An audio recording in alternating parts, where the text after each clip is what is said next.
as DOGE leaves, the government is, one of the the remnants of DOGE is a desire for efficiency. And we've seen that through every agency in the government where there's a thought about efficiency and optimization. Some of that comes from new facilities and facilities that are modern that facilitate mission. So what we're seeing is the FDA has 7 more labs that they need to build. We are building courthouses in Flagstaff, Arizona and Medford, Oregon.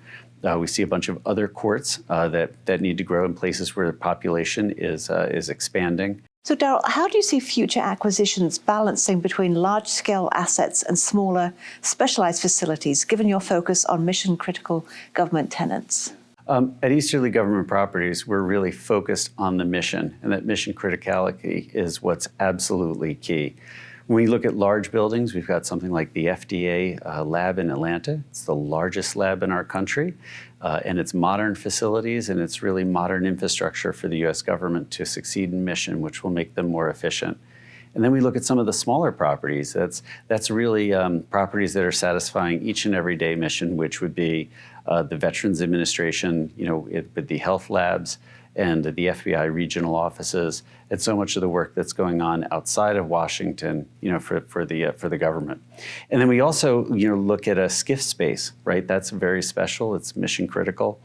All of our FBI facilities have significant SCIF space. These are rooms where they are impenetrable by electronic listening devices. The work that can be done there is the most secret of documents in the U.S. government. And we look at our government adjacent facilities like Northrop Grumman. 70% of that space is SCIF space. So as we've moved into a government adjacent space alongside our state and local mission as well as our federal, these are all buildings that look and feel the same, where we've developed an edge in managing them. And Easterly implemented a reverse stock split earlier this year. How would you assess its impact on shareholder perception and liquidity? And are you considering additional steps to close the gap between NAV and market valuation? I mean, in particular, the reverse split was done, to align ourselves, again, with a growth plan. And that's given us extra capital in order to grow. It's given us flexibility, with regard to how we can deploy that capital and move forward.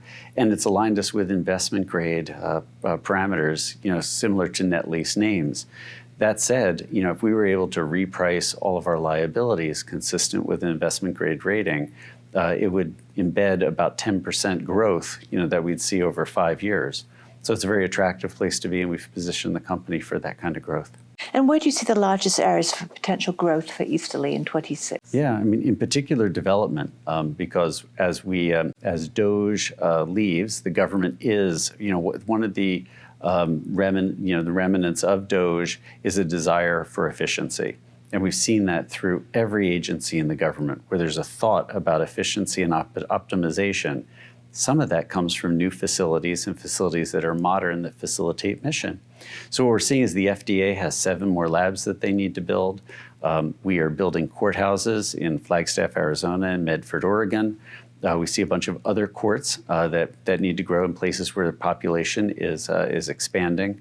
And an example in Florida, we're doing law enforcement buildings there, which are really these facilities around the state that bring resources together, where each of the law enforcements of the local districts can come together and they can collaborate to face whatever their common threats are, be that a hurricane, or some crime issues. So developing those assets, we can still, while our stock price, and I think the REIT industry is a bit out of favor, we can still do those in an accretive way, which is exciting. And that's how we'll be growing in 2026.